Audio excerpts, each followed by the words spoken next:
ओम नमः शिवाय। हर हर महादेव। कार्तिक स्नान करने वाले सारे विष्णु भक्तों की मंगल कामना के साथ आज अपने सुनते हैं कार्तिक स्नान की कथा और कार्तिक मास महात्म्य। तो भगवान श्री हरि विष्णु की कृपा पाने के लिए श्रद्धा भाव से सुनते रहिए। आप सभी का बहुत बहुत धन्यवाद जो आप सभी मीरा भक्ति स्टोरी चैनल पर प्रस्तुत अध्याय इतने प्रेम पूर्वक सुनते हैं। तो आप सभी से मेरा निवेदन है कि इस चैनल को सब्सक्राइब करके वीडियो को ज़्यादा से ज़्यादा विष्णु भक्तों में शेयर करना। भगवान श्री हरि आपकी सारी मनोकामनाएं पूर्ण करें। तो चलिए आज अपने सुनते हैं कार्तिक स्नान की अगली कथा। श्रद्धा भाव से बोलो लक्ष्मीपति नारायण के अनंत स्वरूपों की जय हो। तो आइए पहले सुनते हैं एक छोटी सी कहानी गणेश जी भगवान की। उसके बाद में सुनेंगे कार्तिक मास की कथा। प्रेम से बोलो गणेश जी महाराज की जय हो। गणेश जी की कहानी में मेंढक मेंढकी की कहानी बहुत ही प्रचलित है। कार्तिक मास में इस कथा को सुनने का बहुत ही विशेष महत्व माना जाता है। गणेश जी की कथा सुने बिना कार्तिक स्नान अधूरा ही रहता है। एक समय की बात है, एक तालाब में एक मेंढक और एक मेंढकी रहा करते थे। मेंढकी हमेशा सुबह जल्दी उठती और तालाब से बाहर आकर पाल पर बैठ जाती और सवा पहर दिन चढ़ने तक गणेश जी की पूजा किया करती थी। मेंढकी का इस तरह गणेश जी की पूजा करना मेंढक को बिल्कुल भी अच्छा नहीं लगता था। वह कहता कि कौन है गणेश जी, मैं तो किसी गणेश जी को नहीं मानता हूँ। गार खाती है ना मिट्टी खाती है, भूखी प्यासी पाल पर बैठी रहती है। मुझे देखो कितना हट्टा कट्टा हूँ, कोई विनायक जी की पूजा नहीं करता हूँ। पर मेंढकी पर मेंढक की बातों का कोई असर नहीं होता। मेंढक रोजाना इसी तरह चिल्लाता रहता। तो यह सुनते सुनते एक दिन गणेश जी भगवान नाराज हो गए और गणेश जी की माया से उसी तालाब पर राजा की एक दासी पानी भरने के लिए आती है और घड़े में जैसे ही पानी भरती है तो मेंढक और मेंढकी पानी के साथ उस घड़े में चले जाते हैं। तो वो घर ले जाकर उस पानी के घड़े को भट्टी पर चढ़ा देती है और नीचे आग जला देती है। तो जैसे ही पानी गर्म होता है तो मेंढक तो बुरी तरह से जलने लगता है और जोर जोर से चीखने लगता है और मेंढकी अपने गणेश जी की पूजा में लगी रहती है। तो वो कहता है कि मेंढकी कि मैं तो गर्म पानी में जल रहा हूँ और तुम आराम से बैठी हो। तो वो बोली नहीं, मैं तो बिल्कुल नहीं जल रही, मुझे तो ठंडी ठंडी हवा आ रही है। तो मेंढक कहने लगा कैसी बातें कर रही हो, घड़े के अंदर पानी उबल रहा है और तुम कह रही हो कि मुझे तो ठंडी हवा आ रही है। तो मेंढकी कहने लगी कि मैं तो गणेश जी की पूजा करती हूँ और गणेश जी भगवान मेरी रक्षा करते हैं। तो यह सुनकर मेंढक कहने लगा कि आज तू तेरे गणेश जी का ध्यान कर, हम इस मुसीबत से छूट जाएं, हमारी जान बच जाए। फिर आज के बाद मैं भी तुम्हारे साथ रोजाना सवा पहर दिन चढ़ने तक गणेश जी की पूजा किया करूँगा। तब तक कुछ नहीं खाऊंगा, पूजा करने के बाद ही गार मिट्टी खाया करूंगा। तो मेंढक के कहने पर मेंढकी ने मन ही मन गणेश जी का स्मरण किया। तो गणेश जी की माया से वहां दो सांड लड़ते हुए आए और उस मटके से टकरा गए। मटका फूट गया और मेंढक मेंढकी बाहर निकलकर तालाब में पहुंच गए। अब मेंढक को गणेश जी की माया समझ में आ गई। अब वो भी रोजाना मेंढकी के साथ सवा पहर दिन चढ़ने तक तालाब की पाल पर बैठकर गणेश जी भगवान की पूजा अर्चना किया करता था। हे गणेश जी महाराज, जैसे आपने मेंढक मेंढकी की रक्षा की वैसे ही हमारी और हमारे परिवार की रक्षा करना, सुख समृद्धि सुख सौभाग्य बनाए रखना। बोलो गणेश जी महाराज की जय हो। तो आज अपनी पहली कहानी सुनेंगे सीता माता के नित्यनेम की। इस कहानी को कार्तिक के महीने सुनने से हमें पुण्य फलों की प्राप्ति होती है और हमारे सारे पाप नष्ट होकर घर में अन्न धन के भंडार भर जाते हैं। बोलो सीता माता की जय हो। यह कहानी सीता माता कहती थी और श्री राम इसे सुना करते थे। एक दिन भगवान श्री राम को किसी काम के लिए बाहर जाना पड़ा। तो सीता माता कहने लगी कि आप तो जा रहे हैं और मेरे तो कथा कहने का नियम है। 12 वर्ष से मैं नित्यनेम की कहानी कह रही हूँ। आप बाहर चले जाएंगे तो मैं अपनी कहानी किसे सुनाऊंगी। तो श्री राम कहने लगे कि तुम कुएं की पाल पर जाकर बैठ जाना और वहाँ पर जो औरतें पानी भरने के लिए आती हैं उन्हें कहानी सुना देना। यह कहकर श्री राम तो चले गए और सीता माता जैसा भगवान श्री राम ने कहा था कुएं की पाल पर जाकर बैठ गई। तभी वहां पर एक औरत पानी लेने के लिए आई। उसने रेशम की जरी की साड़ी पहन रखी थी और उसके हाथ में सोने का घड़ा था। तो उसे देखते ही सीता माता कहने लगी कि बहन, तुम मेरे नित्य नेम की कहानी सुन लो। मेरा कथा सुनाने का 12 वर्षों का नियम है। मैं 12 वर्षों से इस कहानी को सुना रही हूँ। तो वह औरत कहने लगी कि मैं तुम्हारी कहानी सुनूंगी तो मुझे घर जाने में देरी हो जाएगी और मेरी सास मेरे साथ लड़ाई करेगी। यह कहकर उसने कहानी सुनने से मना कर दिया और घर चली गई। तो सीता माता को उसकी बेरुखी पर गुस्सा आ गया, जिससे उसकी साड़ी फट गई और वो सोने का घड़ा मिट्टी के घड़े में बदल गया। जैसे ही वो घर पहुंची तो उसकी सास ने उसे देखकर कहा कि बहू, ये किसका दोष अपने सर लेकर आई है। तो बहू कहने लगी कि माँ जी, मुझे तो कुछ नहीं पता। हाँ, एक कुएं पर औरत बैठी थी, उसने मुझे नित्य नेम की कहानी सुनने को कहा था और मैंने मना कर दिया। अगर उसी की वजह से ये हुआ है तो मुझे पता नहीं।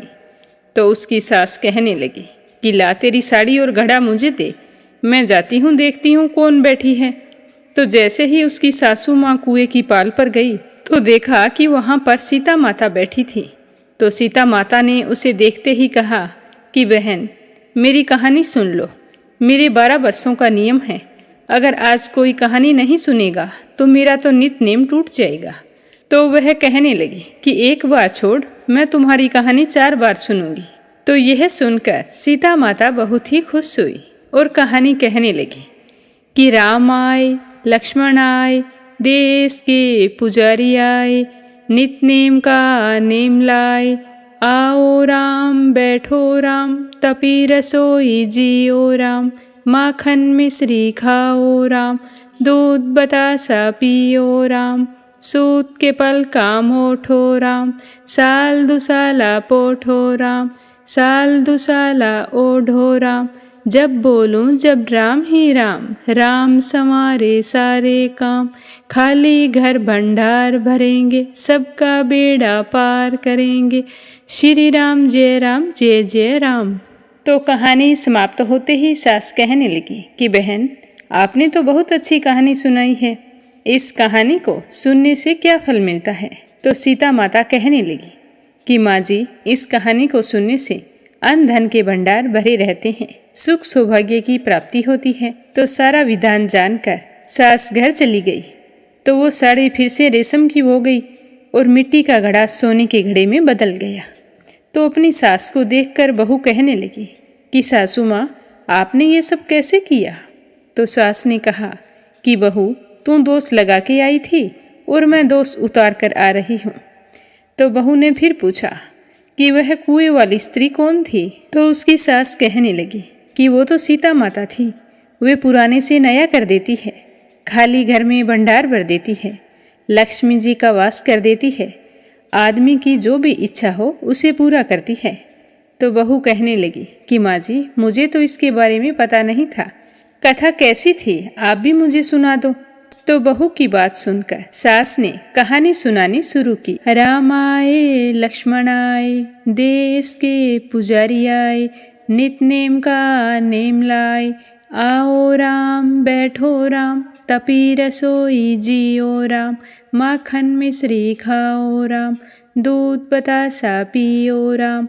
सूत के पल काम ओठो राम, साल दुसाला पोठो राम। साल दुसाला ओढ़ो राम, जब बोलूं जब राम ही राम। राम संवारे सबके काम, खाली घर भंडार भरेंगे, सबका बेड़ा पार करेंगे। श्री राम जय राम, जय जय राम। तो कहानी सुनकर बहू बोली कि माँ जी, यह कहानी तो बहुत अच्छी है।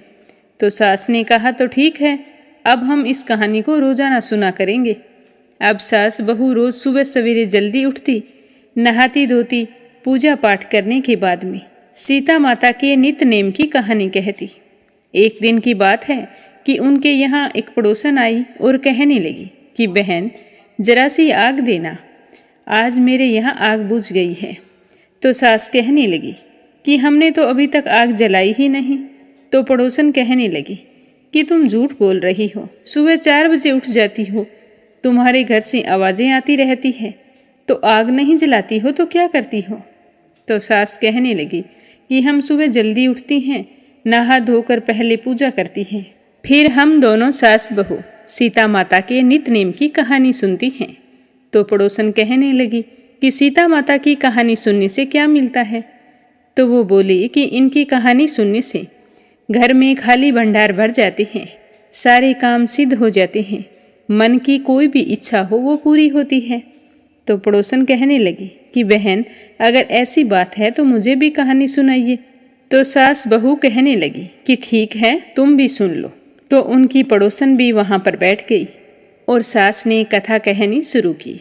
राम आए, लक्ष्मण आए, देश के पुजारी आए, नित नेम का नेम लाए, आओ राम बैठो राम, तपी रसोई जियो राम, माखन मिश्री खाओ राम, दूध बतासा पियो राम, सूत के पल का मोठो राम, साल दुसाला पोठो राम, साल दुसाला ओढ़ो राम, जब बोलूं जब राम ही राम, राम संवारे सबके काम, खाली घर भंडार भरेंगे, सबका बेड़ा पार करेंगे, श्री राम जय जय राम। तो सारी कहानी सुनने के बाद में पड़ोसन कहने लगी कि बहन, कहानी तो मुझे भी बहुत अच्छी लगी, अब मैं भी नित नेम की कहानी कहा करूँगी। अब रोजाना पड़ोसन भी सुबह जल्दी उठकर स्नान करती और पूजा पाठ करने के बाद में सीता माता के नित नेम की कहानी कहती। तो कहानी कहने से सीता माता ने पड़ोसन के घर भी अन्न धन के भंडार भर दिए। तो यह बात पूरे गांव में फैल गई। अब गांव की सारी महिलाएं सुबह जल्दी उठती और सबसे पहले पूजा पाठ करके नित नेम की कथा सुनती। तो इस कथा को सुनने से सारी महिलाओं की मनोकामना पूर्ण होने लगी। हे सीता माता, जैसे आपने उनके भंडार भरे, उनकी मनोकामना पूर्ण की, वैसे ही हमारे घर में अन्न धन के भंडार भरना और हमारी सारी मनोकामनाएं पूर्ण करना। सुख सौभाग्य का वास हो, आशीर्वाद देना। जो भी महिला कार्तिक स्नान करके आपकी इस कथा को सुने, उसकी सारी मनोकामना पूर्ण करना। बोलो सीता मैया की जय हो। अगली कहानी अपनी सुनेंगे तारा भोजन की। तारा भोजन कार्तिक माह में किया जाता है। कार्तिक के पूरे महीने निराहार रहकर शाम को जब तारे उदय होते हैं, उन्हें देखकर भोजन किया जाता है। और कार्तिक माह के अंतिम दिनों में तारा भोजन का उद्यापन भी किया जाता है। कार्तिक के महीने में तारा भोजन की कथा अवश्य सुननी चाहिए। बोलो विष्णु भगवान की जय हो। किसी नगर में एक साहूकार का परिवार रहता था। उसमें साहूकारनी, उसका बेटा और एक बहू रहती थी। तो उनकी बहू का नियम था कि वो कार्तिक के महीने में तारा भोजन किया करती थी। कार्तिक माह के पहले दिन से ही सुबह सूर्योदय से पहले उठती, फिर स्नान करके विष्णु भगवान की और तुलसी माता की पूजा किया करती थी। उसके बाद कार्तिक स्नान की कथा सुनाया करती थी। तो एक दिन उसने अपनी सास से कहा कि सासू माँ, मेरी कहानी सुन लो। तो उसकी सास कहने लगी कि मुझे तो मेरी पूजा करनी है, तुम ना जाने कौन से नियम धर्म पकड़कर बैठी हो, मुझे तेरी कहानी सुनने के लिए जरा भी समय नहीं है। तो वह अपनी जेठानी के पास गई और कहने लगी कि जेठानी जी, आप मेरी कहानी सुन लीजिए।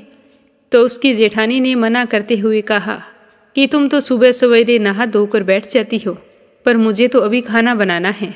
तो इस तरह कहते हुए उसने भी मना कर दिया। फिर उसने अपनी देवरानी से कहा, तो देवरानी ने भी बहाना बना दिया कि मेरा बच्चा छोटा है, अभी उठने वाला है, उसे देखना पड़ेगा। अगर मैं कहानी सुनने बैठ गई और वो रोने लगा तो मैं क्या करूँगी। तो यह कहकर देवरानी ने भी बहाना बना लिया। तो फिर वह अपनी ननंद के पास गई और कहने लगी कि ननंद बाईसा, आप तो मेरी कहानी सुन लीजिए, सूर्योदय होने वाला है। तो ननंद बाईसा कहने लगी कि मेरे ससुराल से मुझे बुलावा आया है और मुझे जाने के लिए तैयारी करनी है। तुम तो कहानी लेके बैठ जाओगी, इतना समय मेरे पास नहीं है कि मैं तुम्हारी कहानी सुनती ही रहूं। तो इस तरह सबके मना करने पर वह उदास हो गई और अपने पति के पास जाकर बोली कि आप ही मेरी कहानी सुन लीजिए। तो उसके पति ने कहा कि मुझे तो अभी व्यापार देखना है, कहानी सुनने का समय मेरे पास नहीं है। तो वह बेचारी चुपचाप बैठी रही, सोचने लगी कि आज मैं मेरी कहानी किसे सुनाऊं। तो फिर वह पड़ोसन के पास जाती है और कहती है कि बहन, तुम मेरे कार्तिक माह की कथा सुन लो। तो उसकी पड़ोसन खुशी से तैयार हो जाती है और कहती है कि बहन रुको, मैं अभी स्नान करके आती हूँ। स्नान करके वो बड़े ही श्रद्धा भाव से प्रेम पूर्वक अपनी पड़ोसन से कहानी सुनती है। सुनकर कहती है कि बहन कहानियाँ तो बहुत अच्छी हैं, अब से तुम रोजाना मुझे ही सुना दिया करो। तब पूरे महीने वो दोनों कहानियाँ सुनती है और बड़े ही श्रद्धा भाव से भगवान श्री हरि विष्णु और तुलसी माता की पूजा करती है। तो इस तरह बहू ने पूरे कार्तिक मास तारा भोजन किया। तो जैसे ही कार्तिक का महीना पूरा हुआ तो भगवान उससे बहुत ही प्रसन्न हुए और उसके लिए स्वर्ग से विमान भेजा। जैसे ही उनके घर विमान आया तो सबसे पहले सास ने देखा तो वो भागकर विमान के पास गई। तो उसकी बहू कहने लगी, नहीं माँ जी, तुम्हारी पूजा करो, मैं तो ना जाने क्या करती रहती हूँ। तो उसकी सास चुपचाप घर के अंदर आ गई। फिर उसकी जेठानी गई, कहने लगी कि देवरानी जी मुझे भी साथ ले चलो। तो वो कहने लगी, नहीं जेठानी जी, आप मेरे साथ चलेंगे तो भोजन कौन बनाएगा, आपको तो देरी हो रही है, तुम भोजन बनाओ। तो इतने में उसकी देवरानी आ गई, कहने लगी कि जेठानी जी मुझे अपने साथ ले चलो। तो देवरानी की बात सुनकर वो बोली कि तुम अपने बच्चे को संभालो, तुम मेरे साथ चली गई तो तुम्हारे बच्चे का क्या होगा, मैं तो ऐसे ही सुबह ही नहा धोकर बैठ जाती हूँ, मेरे कोई काम तो है नहीं। तो देवरानी भी वापस आ गई। फिर उसकी ननंद आई, वो कहने लगी कि भाभी साहब मुझे ले चलो। तो वो कहने लगी कि तुम्हारे ससुराल से समाचार आ जाएगा तो तुम्हें अपने ससुराल की तैयारी करनी होगी, तो तुम जाओ और अपने ससुराल जाने की तैयारी करो। तभी उसका पति आ जाता है और कहता है कि मुझे तो साथ लेकर चलोगी। तो वो बोली, नहीं, मैं तुम्हें साथ कैसे लेकर जाऊं, तुम्हें अपना व्यापार देखना है, तुम्हारे पास कहाँ समय है। जब तुम लोगों के पास कहानी सुनने के लिए समय नहीं था तो आज मेरे साथ जाने के लिए समय कहाँ से आ गया।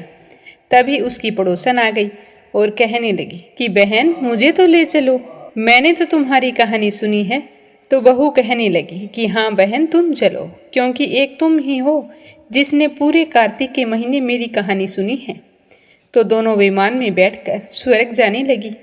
तभी रास्ते में बहू को घमंड हो गया और सोचने लगी कि कार्तिक के पूरे महीने व्रत मैंने किया और इसने तो सिर्फ कहानी सुनी है, इसीलिए मुझे स्वर्ग का वास मिलना चाहिए।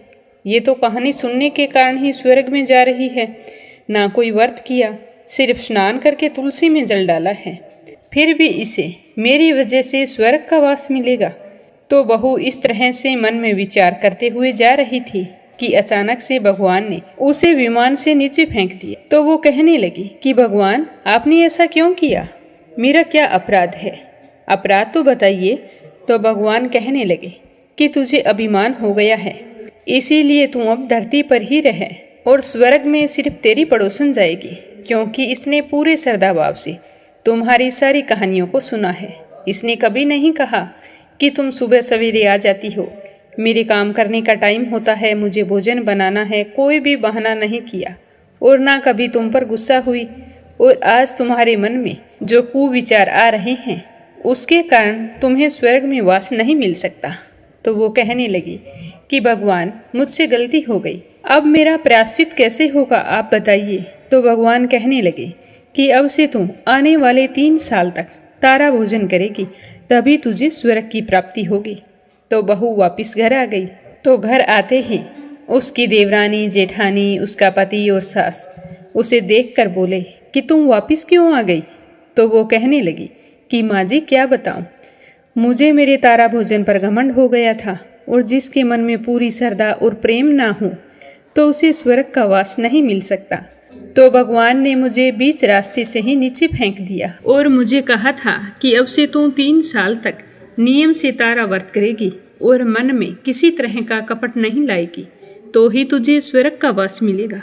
तो उसकी सास कहने लगी कि बेटा हमें भी तुम्हारे तारा भोजन और कार्तिक स्नान पर विश्वास नहीं था, पर आज के बाद हम सारी की सारी हर साल कार्तिक माह में स्नान करके तारा भोजन का संकल्प लेंगे। तो उसके बाद पूरी निष्ठा और प्रेम पूर्वक उसकी देवरानी, जेठानी, सास, ननंद सभी ने कार्तिक स्नान किया और तारा भोजन किया। तो भगवान श्री हरि उन सब पर बहुत ही प्रसन्न हुए और उनके लिए स्वर्ग से विमान भेजा, जिस पर चढ़कर वो सारी की सारी स्वर्ग को गई और स्वर्ग के सुखों का भोग करने लगी। बोलो लक्ष्मीपति नारायण की जय हो। तारा भोजन की दूसरी कहानी। एक समय की बात है, राजा की लड़की कार्तिक मास में तारा भोजन किया करती थी। जब कार्तिक का महीना समाप्त हुआ तो राजा की लड़की ने राजा से कहा कि पिताजी, मुझे 9 लाख सोने के तारे बनवा दो, मैं दान करूंगी। तो राजा ने सुनार को बुलाया और कहा कि मेरी बेटी कार्तिक मास में तारा भोजन करती है, अब वह कार्तिक पूर्णिमा पर 9 लाख तारों का दान करेगी, तो तुम मेरी बेटी के लिए 9 लाख तारे बना दो। तो यह सुनकर सुनार को चिंता होने लगी कि मैं 9 लाख तारे कैसे बनाऊंगा और मुझे तो तारे बनाने ही नहीं आते। तो सुनार को उदास देखकर उसकी पत्नी ने कहा कि क्या बात है, आप इतनी उदास क्यों हो? तो वो कहने लगा कि राजा की बेटी तारा भोजन करती है और वो कार्तिक माह पूरा होने पर 9 लाख तारों का दान करेगी। तो राजा ने मुझे 9 लाख तारे बनाने के लिए कहा है, मैं कैसे बनाऊं? मुझे तो तारे बनाने ही नहीं आते। तो सुनार की पत्नी कहने लगी कि इसमें परेशान होने वाली क्या बात है, गोल सा पतरा काट के कलियां काट देना और राजा जी को दे आना। तो सुनार ने ऐसा ही किया, 9 लाख तारे बनाकर राजा को दे दिए। तो राजा की बेटी ने 9 लाख तारे और बहुत सारा धन और कपड़ों का दान किया। तो भगवान का सिंहासन डोलने लगा। भगवान ने कहा कि देखो, मेरे नेम व्रत पर दूसरा कौन आ गया है। तो 3 कुंटों में देखा तो कोई दिखाई नहीं दिया। चौथे कुंट देखा तो राजा की लड़की तारा भोजन करके दान पुण्य कर रही थी। तो भगवान ने कहा कि जाओ उसे लेकर आओ, उसने व्रत किए हैं। तो भगवान के दूत उसके पास आए और कहने लगे कि चलो, भगवान ने तुम्हें बुलाया है। तो वो कहने लगी कि मैं अकेले नहीं जाऊंगी, मैं तो सारी प्रजा को और उस सुनार को जिसने मेरे लिए तारे बनाए हैं और जिसने मेरी कहानी सुनी है, उन सब को लेकर जाऊंगी। तो दूत उसके लिए एक बड़ा सा विमान लेकर आया। तो वह कहने लगी कि हाँ, अब मैं चलूंगी। तो सारों को विमान में बैठाकर वो बड़ी ही खुशी से चल पड़ी। लेकिन जाते जाते रास्ते में राजा की बेटी को अभिमान हो गया। वो सोचने लगी कि अगर मैं तारा भोजन ना करती तो पूरे गांव को स्वर्ग का वास कैसे मिलता। कार्तिक स्नान करके तारा भोजन मैंने किया है और स्वर्ग का वास सारी प्रजा को मिल गया है। तो भगवान के दूत ने उसे नीचे गिरा दिया। तो वो कहने लगी कि मुझे नीचे क्यों गिराया है, मेरा क्या अपराध है। तो दूत कहने लगा कि तुम्हें तुम्हारे ऊपर घमंड हो गया है, इसीलिए तेरा सारा पुण्य नष्ट हो गया है। फिर बाकी प्रजा को लेकर जैसे ही दूत भगवान के पास पहुँचे तो भगवान ने कहा कि इन सब में से तारा भोजन करने वाली लड़की कौन सी है। तो दूत कहने लगे कि उसे तो हम रास्ते में ही छोड़ आए, क्योंकि उसे अपने आप पर बहुत ही घमंड हो गया था। तो भगवान बोले कि नहीं नहीं, वो तो नादान है, उसे लेकर आओ। उसने कार्तिक स्नान किया है, तारा भोजन किया है और कितना दान पुण्य किया है, मैं उससे बहुत ही खुश हूँ। तो राजा के दूत पृथ्वी लोक पर जाकर उस लड़की को लेकर आई। लड़की ने आते ही कार्तिक के भगवान से बार बार क्षमा मांगी, कहा कि क्षमा क्षमा क्षमा क्षमा क्षमा क्षमा क्षमा कर दो भगवान। तो इतनी बार क्षमा कहने पर भगवान उस पर बहुत ही प्रसन्न हुए। कार्तिक मास में तारा भोजन करने के पुण्य से राजा की लड़की को भगवान श्री हरि विष्णु के चरणों में स्थान प्राप्त हुआ। हे कार्तिक दामोदर जी भगवान, जैसे राजा की लड़की को स्वर्ग में वास मिला, वैसे ही सबको देना। जो भी आपकी इस कहानी को श्रद्धा भाव से सुने, सुनाए या फिर इसका प्रचार करे, उसकी सारी मनोकामना पूर्ण करना। बोलो विष्णु भगवान की जय हो। एक समय की बात है, एक नगर में एक ब्राह्मण दंपति रहा करते थे।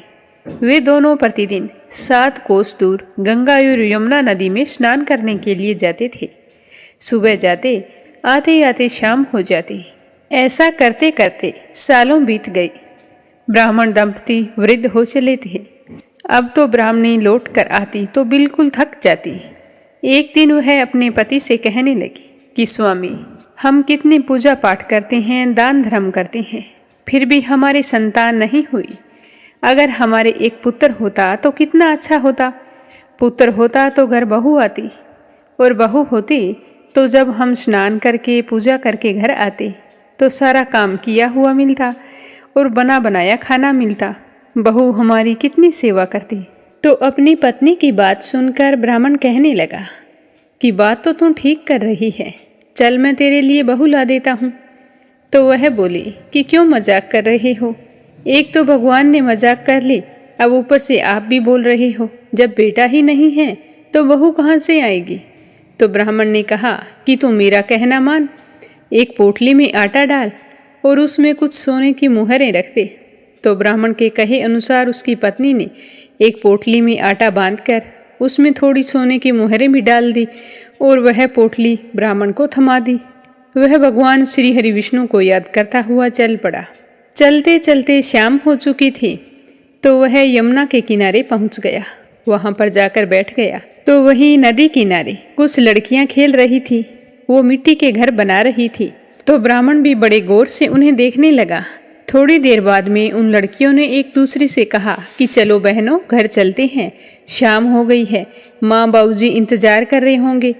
तो ये कहकर सारी लड़कियां अपने अपने घर तोड़ने लगी। तो उनमें से एक लड़की ने कहा कि मैं अपना घर नहीं तोड़ूंगी, मुझे तो रहने के लिए घर चाहिए। तो लड़की की बात सुनकर ब्राह्मण मन ही मन सोचने लगा कि यही लड़की मेरी बहू बनने के लिए उचित है। जब वह लड़की अपने घर को जाने लगी तो वह ब्राह्मण भी उसके पीछे पीछे चलने लगा, उसके घर तक पहुंच गया। जब लड़की घर के अंदर चली गई तो ब्राह्मण ने बाहर से आवाज लगाई। तो आवाज सुनकर उस लड़की की माँ बाहर आई और पूछा कि आप कौन हो और किस लिए आए हो। तो वो कहने लगा कि मैं पास ही के गांव में जा रहा था अपने लड़के का रिश्ता करने के लिए। अब मुझे जाते जाते रात हो गई है, तो मैं सोच रहा था कि अगर आपको ऐतराज ना हो तो एक रात आपके यहाँ रुक जाता हूँ, सुबह जल्दी ही चला जाऊँगा। तो यह सुनकर वो कहने लगी कि हाँ हाँ क्यों नहीं, रुक जाइए, आप हाथ पैर धो लीजिए, मैं आपके लिए खाना बना देती हूँ। तो ब्राह्मण ने कहा कि कार्तिक का महीना चल रहा है, मैं एक ही समय भोजन करता हूँ और किसी के घर का खाना भी नहीं खाता, इसीलिए मैं अपने साथ आटा लेकर आया हूँ। अगर तुम उसी आटे से मुझे रोटियां बना दो तो मैं तुम्हारे यहाँ भोजन कर सकता हूँ। तो वह बोली कि क्यों नहीं, जैसा आप कहेंगे, आपके लाए हुए आटे से रोटी बना दूंगी। तो ब्राह्मण ने वह पोटली उस लड़की की माँ को थमा दी। अब वह आटा लेकर अंदर चली गई। तो जैसे ही वह आटा छानने लगी तो छलनी में वो सोने की मुहरें दिखाई दी। तो उस लड़की की माँ मन ही मन सोचने लगी कि जिसके आटे में इतनी मोहरें हैं उसके घर में ना जाने कितना ही सोना होगा। इतने में उसका पति घर आ गया। तो वह अपने पति को कहने लगी कि स्वामी, यह आदमी हमारे यहाँ एक रात रुकने के लिए आया है और अपने साथ आटा लेकर आया था। बोल रहा था कि मैं कार्तिक के व्रत करता हूँ तो अपने घर के आटे से ही भोजन करता हूँ। तो ये आटा मुझे थमा दिया। जब मैंने इस आटे को छाना तो देखो इसके अंदर कितनी सोने की मोहरें निकली है। यह तो बहुत ही धनवान लगता है। यह अपने बेटे की सगाई करने के लिए अगले गांव जा रहा है।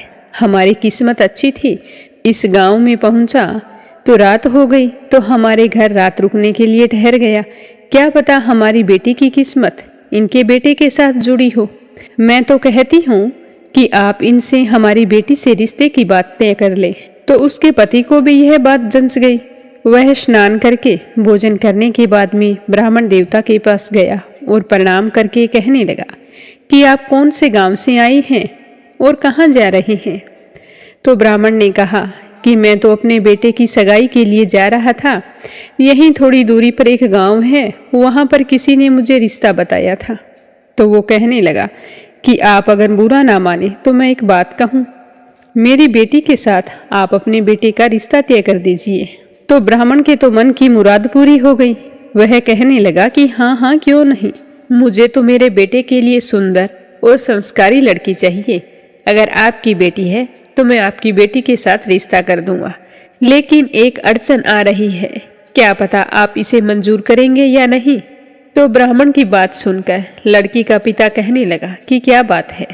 तो ब्राह्मण ने बताया कि मेरा बेटा तो काशी में पढ़ाई करने के लिए गया है और उसकी शादी का मुहूर्त अभी है, तो वो पढ़ाई छोड़कर तो आ नहीं सकता और खांड कटोरे से मैं उसका विवाह करूंगा। अगर आपको ये बात मंजूर है तो रिश्ता पक्का है। तो लड़की के पिता ने लड़की की माँ को सारी बात बताई। तो वो कहने लगी कि कोई बात नहीं, पढ़ाई करने गया है, वो आज नहीं तो कल जरूर आएगा। हमारी बेटी के लिए इतना बड़ा घर पता नहीं फिर मिलेगा या नहीं। मैं तो कहती हूँ कि हाँ कर दो। तो लड़की के पिता ने ब्राह्मण के पास आकर हाँ कर दी। अब तो शुभ मुहूर्त देखकर उस लड़की का विवाह खांड कटोरे के साथ करके ब्राह्मण अपने साथ अपने घर को लेकर चल पड़ा। अब चलते चलते दोनों ससुर बहू अपने नगर में पहुंच गए। जैसे ही घर के द्वार पर पहुंचे तो ब्राह्मण ने बाहर से आवाज लगाई कि रामू की माँ, जल्दी करो, दरवाजा खोलो, देखो मैं तुम्हारे लिए बहू लेकर आया हूँ। तो ब्राह्मण की पत्नी अंदर से ही बोली कि बिना बेटे के बहू कैसे लेकर आई हो। तो वो कहने लगा, तुम जल्दी करो, दरवाजा खोलो तो सही। तो जैसे ही ब्राह्मणी ने दरवाजा खोला तो देखा सामने सुंदर तैयार हुई 16 श्रृंगार किए बहू खड़ी थी। तो ब्राह्मणी उसे देखकर बहुत ही खुश हुई और आदर सत्कार करके अंदर ले गई। अब जब ब्राह्मण अपनी पत्नी के साथ नदी पर स्नान करने के लिए जाता तो पीछे से बहू घर का सारा काम करके खाना बनाकर रख देती, उनके कपड़े धो देती, घर की साफ सफाई कर देती। जब शाम को उसके सास ससुर घर आते तो स्नान करने के लिए पानी डालती और फिर उनके हाथ पैर भी दबाती। तो यह देखकर ब्राह्मण दंपति बहुत ही खुश होते और उसे ढेरों दुआएं देते।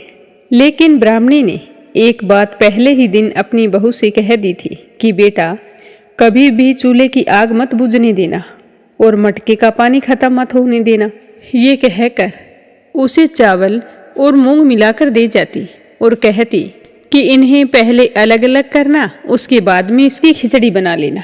तो बहू जैसा अपनी सास कह के गई थी वैसा ही करती, क्योंकि सास ने तो इसीलिए वो मिलाकर दिया था कि इन सबको साफ करेगी तो समय बीत जाएगा और कामों में लगी रहेगी तो घर से बाहर भी नहीं जाएगी। अगर घर से बाहर चली गई तो कोई सच्चाई बता देगा तो यह तो नाराज होकर चली जाएगी, फिर हमारा क्या होगा। ऐसा करते करते कई महीनों बीत गए। एक दिन की बात है कि चूल्हे की आग बुझ गई। तो चूल्हे में आग ना देखकर बहू घबरा गई और भागी भागी अपनी पड़ोसन के घर गई और जाकर कहा कि बहन, मुझे जल्दी से आग दे दो, आज मेरे चूल्हे की आग बुझ गई है। मेरे सास ससुर सुबह 5 बजे से गए हैं, अब थके हारे लौटेंगे, मुझे उनके लिए खाना भी तो बनाना है। तो यह सुनकर पड़ोसन कहने लगी कि तू कौन है, किसकी बहू है। तो वो कहने लगी कि आपके पड़ोस में जो पंडित जी रहते हैं, मैं तो उन्हीं के बेटे की बहू हूँ। ये कहकर उसने सारी कहानी बता दी। तो सुनकर उसकी पड़ोसन कहने लगी कि तू तो बावली है, ये दोनों मिलकर तुम्हें पागल बना रहे हैं, इनके कोई पुत्र ही नहीं है, ये तो निसंतान है, इनका कोई भी बेटा बनारस काशी पढ़ने नहीं गया, ये सब कुछ तुमसे झूठ बोल रहे हैं। तो ब्राह्मण की बहू पड़ोसन की बातों में आ गई और कहने लगी कि अब आप ही बताओ मैं क्या करूं। तो पड़ोसन कहने लगी कि करना क्या है, जब तुम्हारी सास ससुर लौट कर आए तो जली हुई रोटियां बनाकर रख देना, बिना नमक की दाल बनाकर रख देना, खीर की कड़छी दाल में और दाल की कड़छी खीर में रख देना। तो इस तरह उसकी पड़ोसन ने अच्छी तरह से उसे सिखा दिया। अब वो घर आ गई। घर आकर जैसा पड़ोसन ने कहा था वैसा ही किया। शाम को जब उसके सास ससुर घर आए तो ना उनका आदर सत्कार किया, ना ही उनके कपड़े धोए। तो उसके सास ससुर सोचने लगे कि आज क्या बात है, बहू ऐसे बदली बदली क्यों दिखाई दे रही है। जब दोनों भोजन करने के लिए बैठे तो ससुर को खाना परोसा तो सास कहने लगी कि बहू, आज ये रोटियां इस तरह जली हुई क्यों हैं और दाल भी अलूनी है। तो बहू ने पलट कर कहा कि एक दिन ऐसा खाना खा लोगे तो तुम्हारा कुछ नहीं बिगड़ जाएगा। दाल तो आपको अलूनी दिखाई देती है और मैं आपको फीकी दिखाई नहीं देती। तो यह सुनकर वो दोनों बहुत ही दुखी हुए और सोचने लगे कि आज बहू को सारी सच्चाई का पता चल गया है। तो ब्राह्मणी अपने पति से कहने लगी कि अब क्या करेंगे। तो ब्राह्मण कहने लगा कि अब जो विष्णु भगवान करेंगे वही होगा। इस तरह बतियाते हुए दोनों सो गए। सुबह जल्दी उठे और स्नान करने के लिए गंगा तट पर चले गए। जब वो जाने लगे तो उनकी बहू ने कहा कि ये 7 कोठों की चाबी है, वो मुझे दे दो। तो उसकी सास ने कई देर तक तो आनाकानी की, पर उसकी बहू ने जिद ही पकड़ ली कि आज तो आपको इन 7 कमरों की चाबी मुझे देनी ही पड़ेगी। तो उसके ससुर ने अपनी पत्नी से कहा कि बहू जब चाबी मांग रही है तो दे दो, आज नहीं तो कल इन चाबियों को इन्हें ही संभालना है, तुम चाबी बहू को दे दो। तो ब्राह्मणी ने चाबी निकालकर बहू को थमा दी और दोनों बड़े ही चिंतित और उदास मन से स्नान करने के लिए चल पड़े। उन दोनों के जाने के बाद में जब बहू ने पहला दरवाज़ा खोला तो देखा उसमें तो खूब सारा अनाज भरा था। दूसरा खोलकर देखा तो उसमें धन भरा हुआ था, किसी में बर्तन पड़े थे। इस तरह करते करते उसने सातवां कमरा खोला तो उसके अंदर देखा कि शिव जी, पार्वती माता, गणेश जी, लक्ष्मी माता, पीपल पथवारी और कार्तिक के ठाकुर, राई दामोदर, तुलसी जी का बिडला, गंगा यमुना, 33 कोटि देवी देवता विराजमान है और वहीं पर एक लड़का चंदन की चौकी पर बैठा माला जप रहा था। तो यह सब देखकर उसने लड़के से पूछा कि तुम कौन हो और इस बंद कमरे में क्या कर रहे हो? तो वो लड़का कहने लगा कि मैं तेरा पति हूँ, तुम अभी इस दरवाजे को बंद कर दो, जब मेरे माता पिता आएंगे तभी इस दरवाजे को खोलना। तो यह देखकर बहू बहुत ही खुश हुई और 16 श्रृंगार करके सुंदर वस्त्र पहनकर तैयार हो गई और घर का सारा काम जल्दी जल्दी निपटा लिया। अपनी सास ससुर का इंतजार करने लगी। उसने अपने सास और ससुर के लिए अच्छे अच्छे पकवान बनाए और उधर उसके सास ससुर गंगा जी में स्नान करके पीपल में जल सींचने गए तो वहां जाकर बोले कि हे विष्णु भगवान, हमारी लाज आपके हाथ में है, अब हम बहू को क्या जवाब देंगे। इस तरह दोनों विनती करते हुए वहां से वापिस घर को चल पड़े। जब वो घर आए तो देखा कि बहू तो बहुत ही खुश थी। उनका खूब आदर सत्कार किया, 36 प्रकार के व्यंजन बनाए थे, प्रेम पूर्वक खाना खिलाया और फिर उनके हाथ पैर दबाने लगी। पैर दबाते दबाते बहू ने अपनी सास से कहा कि माँ, इतनी दूर गंगा यमुना स्नान करने के लिए जाते हो तो आप थक जाते होंगे, इसीलिए आप घर पर ही स्नान क्यों नहीं कर लेते। तो बहू की बात सुनकर सास कहने लगी कि बेटी, गंगा यमुना घर पर नहीं बहती। तो वो कहने लगी, हाँ माँ जी, हमारे घर में तो गंगा यमुना घर पर ही बहती है, चलो मैं आपको दिखाती हूँ। तो यह कहकर वो अपनी सास को लेकर 7वें कमरे के पास गई और खोलकर दिखाया तो उसके अंदर तो शिव जी, पार्वती, गणेश जी, लक्ष्मी जी, पीपल पथवारी, कार्तिक के ठाकुर, राई दामोदर, तुलसी जी का बिड़वा, गंगा यमुना बह रही थी और 33 कोटि देवी देवता वहां पर विराजमान थे। वहीं एक चंदन की चौकी पर बैठा एक लड़का माला जप रहा था। तो उसे देखकर ब्राह्मणी ने उससे पूछा कि बेटा तू कौन है? तो लड़का कहने लगा कि माँ, मैं तेरा ही बेटा हूँ। तो वह कहने लगी कि तू कहाँ से आया है? तो लड़का कहने लगा कि मुझे तो कार्तिकेय ने भेजा है। तो ब्राह्मणी कहने लगी कि बेटा, मैं तो मान लूंगी कि भगवान ने भेजा है, पर यह संसार कैसे मानेगा कि तू मेरा बेटा है। तो वो कहने लगा कि कुछ विद्वान पंडितों से बात करो, वो आपको जरूर इस समस्या का हल बताएंगे। तो यह देखकर वो ब्राह्मणी बहुत ही खुश हुई और साथ में डर भी था कि जमाना इस बात को नहीं मानेगा। तो उसने आकर ब्राह्मण को बताया और कहा कि आप कुछ विद्वान पंडितों से पूछो कि ये कैसे सिद्ध होगा कि ये हमारा ही बेटा है। तो ब्राह्मण दंपति की बात सुनकर विद्वान पंडितों ने कहा कि एक तरफ बेटा बहू खड़े हो जाएंगे और दूसरी ओर उनकी माँ खड़ी हो जाएगी।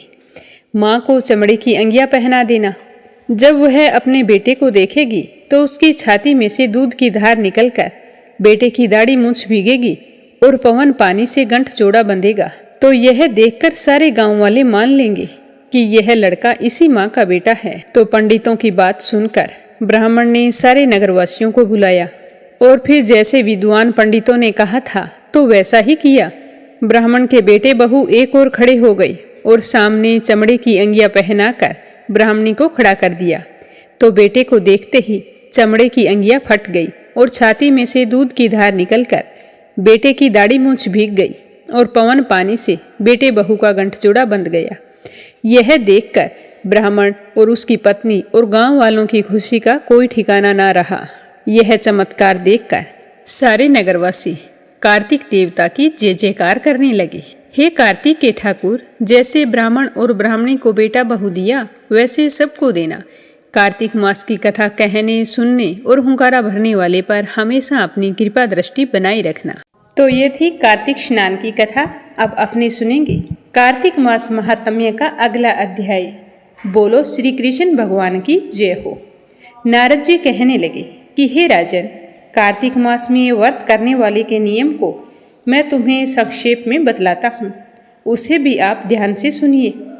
कार्तिक का व्रत रखने वाले को सब प्रकार के आमिष, मांस, उड़द, राई, खटाई तथा नशीली वस्तुओं का त्याग कर देना चाहिए।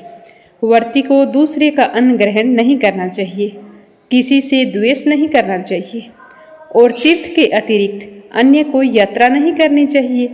देवता, वेद, ब्राह्मण, गाय, वर्ती, नारी, राजा तथा गुरुजनों की कभी भी निंदा नहीं करनी चाहिए। व्रत रखने वाले को दाल, तिल, पकवान व दान किया हुआ भोजन कभी भी ग्रहण नहीं करना चाहिए। किसी की चुगली या निंदा नहीं करनी चाहिए। किसी भी जीव का मांस नहीं छूना चाहिए। पान, कत्था, चूना, नींबू, मसूर, बासी तथा जूठे अन्न का प्रयोग भी नहीं करना चाहिए। गाय, बकरी तथा भैंस के अतिरिक्त किसी अन्य पशु का दूध नहीं पीना चाहिए। कांसी के पात्र में रखा हुआ पंचगव्य, बहुत छोटे घड़े का पानी तथा अपने लिए ही पकाया हुआ अन्न प्रयोग करना चाहिए। कार्तिक माह का व्रत करने वाले मनुष्य को सदैव ब्रह्मचर्य का पालन करना चाहिए। उसे धरती पर सोना चाहिए और दिन के चौथे पहर में केवल एक बार पत्तल में भोजन करना चाहिए।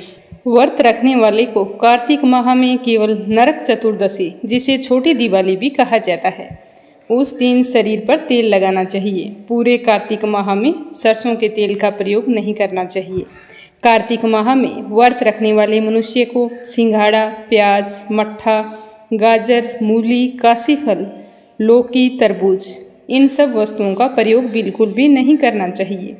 रजस्वाला, चंडाल, पापी, मलेच्छ, पतित, व्रतहीन, ब्राह्मण द्रोही और नास्तिकों से बातचीत नहीं करनी चाहिए। भगवान श्री हरि विष्णु को प्रसन्न करने के लिए अपनी शक्ति के अनुसार चंद्रायण आदि का व्रत करना चाहिए और इन सारे नियमों का पालन करना चाहिए।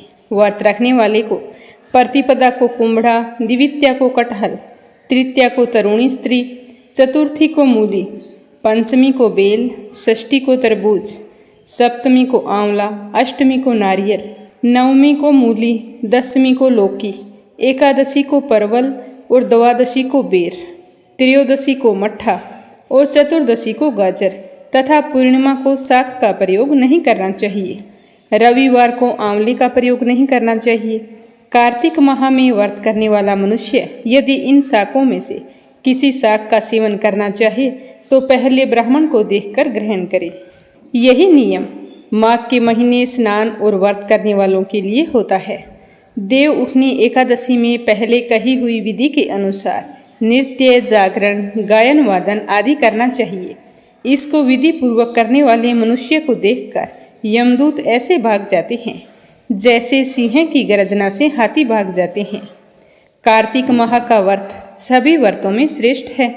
इसके अतिरिक्त जितने भी व्रत और यज्ञ हैं वे हजारों गुना की संख्या में किए जाने पर भी इसकी तुलना नहीं कर सकते, क्योंकि यज्ञ करने वाले मनुष्य को सीधा वैकुंठ की प्राप्ति होती है। जिस प्रकार राजा की रक्षा उसके अंगरक्षक करते हैं, उसी प्रकार कार्तिक माह का व्रत करने वाले की रक्षा भगवान श्री हरि विष्णु की आज्ञा से इंद्र आदि देवता करते हैं। व्रती मनुष्य जहाँ कहीं भी रहता है वहीं पर उसकी पूजा होती है, उसका यश फैलता है। उसके निवास स्थान पर भूत, पिशाच आदि कोई भी नहीं रहते। विधि पूर्वक कार्तिक माह का व्रत करने वाले मनुष्य के पुण्यों का वर्णन करने में स्वयं पितामह ब्रह्मा जी भी असमर्थ हैं। यह व्रत सभी पापों को नष्ट करने वाला, पुत्र पौत्र प्रदान करने वाला और धन धान्य की वृद्धि करने वाला होता है। तो अब अपने सुनेंगे तुलसी माता की कहानी। बोलो तुलसी माता की जय हो। एक समय की बात है, एक गांव में एक बूढ़ी माई रहती थी। वह रोजाना तुलसी में जल सींचने जाया करती थी। गांव की अन्य महिलाएं भी वहां पर आती थी। जब तक वो महिलाएं तुलसी जी की पूजा अर्चना करती, जल सींचती, तो वो बूढ़ी माई चुपचाप वहीं पर बैठी रहती। उन सभी के जाने के बाद में खड़ी होकर तुलसी में जल डालकर कहती कि हे तुलसी माता, सत की दाता, मैं बिरला सिंचूं तेरा, तू करना निधार मेरा। पीताम्बर की धोती दे, मीठा मीठा ग्रास दे, बैकुंठ में वास दे, चटक की चाल दे, पटक की मोत दे, चंदन का काठ दे, रानी सराज दे, दाल भात का भोजन दे, 11 की मोत दे, अंत में कृष्ण जी का कंधा दे। तो यह सुनकर तुलसी माता तो सूखने लगी। तो एक दिन भगवान श्री कृष्ण ने पूछा कि हे तुलसी, तुम इस तरह सूख क्यों रही हो, क्या बात है? तो तुलसी माता कहने लगी कि एक बुढ़िया रोजाना आती है और मुझसे यह बात कह जाती है। मैं उसकी सारी बातों को पूरा कर दूंगी, लेकिन कृष्ण जी का कांधा कहाँ से लाऊंगी? तो भगवान कहने लगे कि जब वो मरेगी तो मैं अपने आप कंधा देने आ जाऊंगा, तुम बूढ़ी माई से कह देना। तो यह सुनकर तुलसी मैया फिर से हरी भरी हो गई। तो बुढ़िया तो रोजाना आती और वही बात कह जाती, पर अब तुलसी माता को कोई फिक्र नहीं थी। धीरे धीरे समय बीतता गया। एक दिन बुढ़िया की मौत हो गई। सारे लोग आए और जैसे ही बुढ़िया माई को संस्कार के लिए लेकर जाने लगे तो वह बुढ़िया माई इतनी भारी हो गई कि किसी से भी उठाई नहीं जा रही थी। तो सारे कहने लगे कि इतना धर्म कर्म करती थी, फिर भी पता नहीं इसे किस जन्म का पाप लगा है जो इतनी भारी हो गई। अब इसका संस्कार कैसे होगा? पता नहीं इसने अपने पिछले जन्मों में कितने बुरे कर्म किए हैं जो इस जन्म में भुगत रही है। तभी भगवान जी वहाँ पर एक 12 बरस के बालक का रूप धारण करके आई और कहने लगे कि आप सारे एक तरफ हो जाओ, मुझे उठाने दो, क्या पता मैं उठा लूँ। तो सारे के सारे हंसने लगे कि तू तो बच्चा है, हम सारे गांव वाले नहीं उठा पाए तो तू कैसे उठाएगा? तो वहाँ पर एक वृद्ध ब्राह्मण बैठा था। उसने कहा कोई बात नहीं, बालक है, इसे भी देख लेने दो, क्या पता उठ जाए। तो उस बालक ने बुढ़िया के पास जाकर कान में कहा कि बूढ़ी माई मन के निकाल ले, पीताम्बर की धोती ले, मीठा मीठा घास ले, बैकुंठ का बास ले, चटक की चाल ले, पटक की मोत ले, कृष्ण जी का कांधा ले। तो यह सुनते ही बुढ़िया माई तो हल्की हो गई और भगवान ने कंधा दिया और तुरंत उठाकर चल दिए। तो सारे गांव वाले हैरान हो गए। तो इस तरह बूढ़ी माई को मुक्ति मिल गई। हे तुलसी माता, जैसे आपने बुढ़िया माई को मुक्ति दी वैसे ही सबको देना। अगली कहानी लपसी और तपसी की है। प्रेम से बोलो लपसी तपसी की जय हो। एक लपसी था, एक तपसी था। तपसी हमेशा भगवान की तपस्या किया करता था और लपसी रोजाना 1.25 सेर की लापसी बनाता और सबसे पहले भगवान को भोग लगाता, उसके बाद स्वयं भोजन कर लेता। इसी तरह दोनों की दिनचर्या चल रही थी। एक दिन दोनों भाइयों में कोई बात को लेकर कहासुनी हो गई तो दोनों जोर जोर से लड़ने लगे। लपसी कहने लगा कि मैं बड़ा हूँ, मैं रोजाना भगवान को भोग लगाता हूँ। तो तपसी कहने लगा कि मैं तो रोजाना तपस्या ही करता रहता हूँ, तो मैं बड़ा हूँ। इस तरह लड़ते लड़ते दोनों जोर जोर से बोलने लगे। तभी वहाँ से नारद जी गुजर रहे थे और उन दोनों की आवाज़ सुनकर उनके पास आ गए और बोले कि तुम दोनों लड़ क्यों रहे हो? तो लपसी बोला कि मैं इसे कब से समझा रहा हूँ कि मैं बड़ा हूँ, पर ये तो कहता है कि मैं बड़ा हूँ। तो तपसी कहने लगा कि मैं इतनी तपस्या करता हूँ तो मैं ही बड़ा हूँ, ये छोटी सी बात इसके समझ में नहीं आ रही। तो नारद जी कहने लगे कि तुम दोनों शांत हो जाओ, तुम्हारा फैसला मैं करूँगा, लेकिन आज नहीं, कल आऊँगा, फिर बता दूँगा कि तुम दोनों में से कौन बड़ा है। यह कहकर नारद जी चले गए। दूसरे दिन रोजाना की तरह तपसी नहाकर आए तो नारद जी ने 1.25 करोड़ की अंगूठी उसके आगे फेंक दी। तो तपसी का ध्यान जैसे ही उस अंगूठी पर पड़ा तो उसने तुरंत उठाकर अपने पैर के नीचे दबा लिया और तपस्या करने के लिए बैठ गया। तो नारद जी ने दूसरी अंगूठी लपसी के सामने फेंक दी। तो लपसी ने अंगूठी को देखकर भी अनदेखा कर दिया और लापसी बनाने लगा। बनाने के बाद में भगवान को भोग लगाकर स्वयं भोजन करने के लिए बैठ गया। तो नारद जी उनके सामने आ गए। तो नारद जी को देखते ही वो दोनों पूछने लगे कि नारद जी, अब आप बताओ हम में से कौन बड़ा है? तपसी कहने लगा कि मुझे ही बड़ा बताना, क्योंकि मैं ही बड़ा हूँ। तो नारद जी बोले कि तू खड़ा होकर तेरा पैर तो उठा। तो जैसे ही उसने खड़ा होकर पैर उठाया तो उसके पैर के नीचे अंगूठी थी। तो नारद जी कहने लगे कि ये अंगूठी तूने चुराई है, तुझे तेरी तपस्या का कोई फल नहीं मिलेगा, क्योंकि ये अंगूठी मैंने ही तुम दोनों के आगे फेंकी थी। तो तूने तो झट से अंगूठी को उठा लिया, तेरा मन तो मोह माया में अब भी लगा है। लपसी ने तो अंगूठी को देखकर भी अनदेखा कर दिया और अपनी रोजाना की भक्ति करने लगा। जो लपसी रोजाना करता है वो भी एक भक्ति है, और मेरा फैसला ये है कि लपसी ही सबसे बड़ा है। तो यह सुनकर तपसी हाथ जोड़कर कहने लगा कि महाराज, मुझसे बहुत बड़ा अनर्थ हो गया है, आगे से मैं ऐसी गलती कभी नहीं करूँगा, पर आप मुझे बताओ मैंने भक्ति तो सच्चे मन से की है, तो मुझे उस भक्ति का फल कैसे मिलेगा? तो नारद जी कहने लगे कि रोटी बनाकर गाय और कुत्ते की रोटी नहीं बनाएगा, उसका फल तुझे ही मिलेगा। रोटियां बनाकर पीछे से सुबह छोटी रोटी नहीं बनाएगा, उसका फल, और शाम को रोटी बनाकर पीछे से एक बड़ी रोटी नहीं बनाएगा, उसका फल भी तुझे ही मिलेगा। ब्राह्मण को भोजन करवाकर दक्षिणा नहीं देगा, तो वो फल भी तुझे ही मिलेगा। सूट, साड़ी, तिवल अगर हम किसी को देते हैं तो उसके ऊपर भेंट स्वरूप अगर कुछ रुपए नहीं देंगे तो उसका फल भी तुझे ही मिलेगा। अगर कोई दिए से दिया जलाएगा तो उसका फल भी तुझे ही मिलेगा। व्रत रख कर अगर कोई सारी कहानी सुन ले, लेकिन तुम्हारी इस लपसी तपसी की कहानी को नहीं सुनेगा, तो उसका फल भी तुम्हें ही मिलेगा। तो इस तरह का आशीर्वाद पाकर तपसी बड़ा ही प्रसन्न हुआ। कहा जाता है कि उसी दिन से हर व्रत कथा के बाद में लपसी तपसी की कहानी जरूर सुननी चाहिए। कहानी सुनने के बाद में कहना चाहिए कि लपसी का फल लपसी को मिले, तपसी का फल तपसी को मिले। हमारी कहानी का, हमारे व्रत का और हमारे पूजा पाठ का पुण्य फल हमें मिले। कथा समाप्त होते ही सारे विष्णु भक्त कमेंट बॉक्स में लक्ष्मीपति नारायण की जय हो, कार्तिक देवता की जय हो जरूर लिखें और मीरा भक्ति स्टोरी चैनल को सब्सक्राइब करते हुए इस वीडियो को ज़्यादा से ज़्यादा विष्णु भक्तों में शेयर करें। भगवान आपकी सारी मनोकामनाएं पूर्ण करें। कल मिलेंगे अगली कथा और अध्याय के साथ। तब तक आपकी मंगल कामना के साथ ओम नमः शिवाय, हर हर महादेव।